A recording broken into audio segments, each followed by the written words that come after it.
इधर गेहूं की नई फसल की आवक से ठीक पहले सरकार के गोदामों में गेहूं का स्टॉक 16 साल के निचले स्तर पर चला गया है।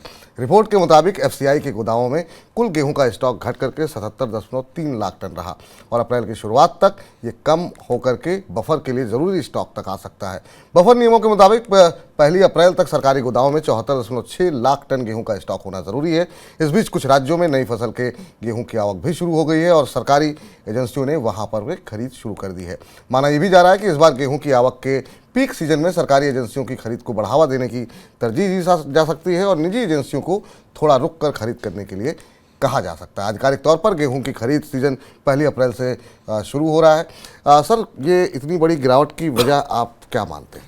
पिछले साल भी देखिए सरकार के गेहूं खरीद का लक्ष्य पूरा नहीं हुआ और उसका असर हमें पूरे साल भारत में गेहूं की महंगाई के तौर पर दिखाई दिया। तो एक तो सरकार को पर्याप्त अनाज गेहूं खरीदने के लिए नहीं मिला और दूसरा जो मुफ्त अनाज की योजना उसके लिए लगातार अनाज की ज़रूरत है, रिकॉर्ड अनाज की ज़रूरत है भंडार में, जिसे लगातार देना है। तो दोनों ही परिस्थितियों में सरकार की तरफ से गेहूँ की कमी लगातार बढ़ती जा रही है। पिछले साल धान की और की खरीद में भी पर्याप्त खरीद सरकार के पास नहीं आ पाई थी।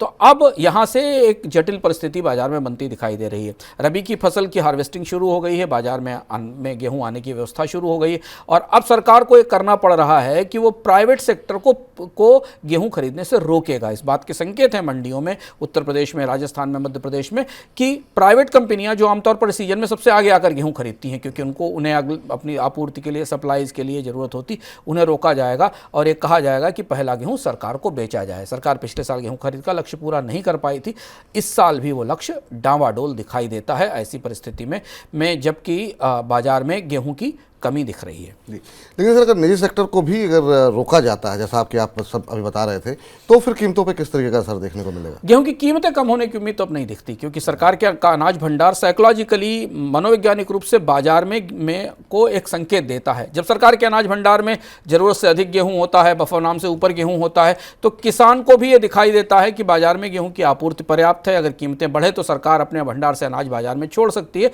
जिसको ओपन मार्केट सेल कहते हैं। अब ऐसी परिस्थिति में जब सरकार बफर भी पूरा करने लायक गेहूं नहीं रख पाएगी और उसकी पहली वरीयता होगी कि मुफ्त अनाज वितरण स्कीम के लिए गेहूं की व्यवस्था की जाए, तो बाजार में गेहूं की शॉर्टेजेस या गेहूं की कीमतों पर दबाव लगातार बना रहेगा।